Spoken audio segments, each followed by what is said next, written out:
Magluluto tayo ng sinigang. Ayan, linagay ko na ang sibuyas, kamatis at saka luya. Ngayon, ilagay ko na ang sinigang mix. At ang way ng pagluto ng sinigang.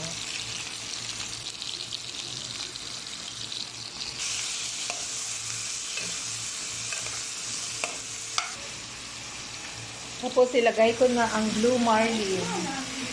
Ayan. Para mag-isa siya muna. Maglagay ako ng patis. Yan.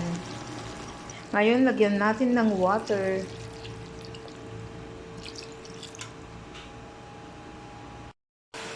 Tumukulo na siya. Ilagay ko na ang okra.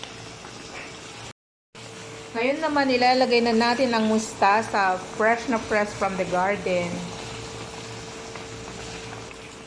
Luto na ang ating sinigang na blue marlin. Thank you for watching. Keep safe everyone. Kain tayo.